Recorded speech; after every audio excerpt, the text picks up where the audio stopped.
Ézéchiel, chapitre 28. Jugement contre le roi de Tyr et promesse pour Israël.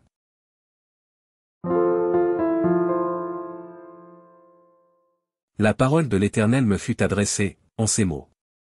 Fils de l'homme, dis au prince de Tyr, ainsi parle le Seigneur, l'Éternel, ton cœur s'est élevé, et tu as dit, je suis Dieu, je suis assis sur le siège de Dieu, au sein des mers. Toi, tu es homme et non Dieu, et tu prends ta volonté pour la volonté de Dieu. Voici, tu es plus sage que Daniel, rien de secret n'est caché pour toi.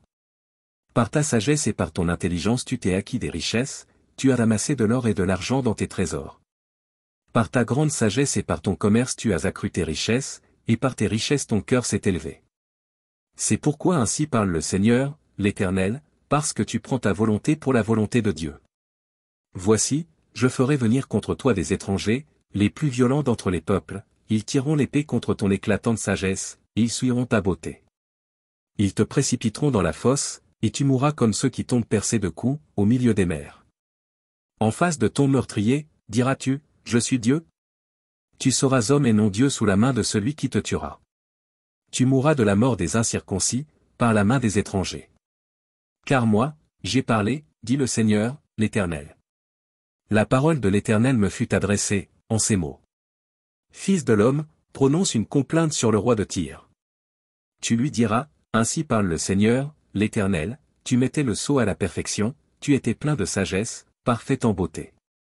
Tu étais en Éden, le jardin de Dieu, tu étais couvert de toute espèce de pierres précieuses, de sardoine, de topaze, de diamant, de chrysolite, d'onyx, de jaspe, de saphir, d'escarboucle, d'émeraude, et d'or, tes tambourins et tes flûtes étaient à ton service, préparés pour le jour où tu fus créé. Tu étais un chérubin protecteur, aux ailes déployées, je t'avais placé et tu étais sur la sainte montagne de Dieu, tu marchais au milieu des pierres étincelantes.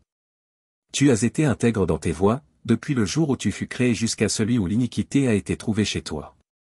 Par la grandeur de ton commerce tu as été rempli de violence, et tu as péché, je te précipite de la montagne de Dieu, et je te fais disparaître, chérubin protecteur, du milieu des pierres étincelantes. Ton cœur s'est élevé à cause de ta beauté, tu as corrompu ta sagesse par ton éclat, je te jette par terre, je te livre en spectacle au roi.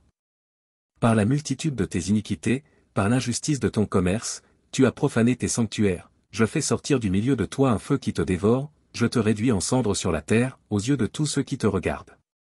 Tous ceux qui te connaissent parmi les peuples sont dans la stupeur à cause de toi, tu es réduit au néant, tu ne seras plus à jamais. La parole de l'Éternel me fut adressée, en ces mots. Fils de l'homme, tourne ta face vers Sidon, et prophétise contre elle. Tu diras, ainsi parle le Seigneur, l'Éternel, voici, j'en veux à toi, Sidon.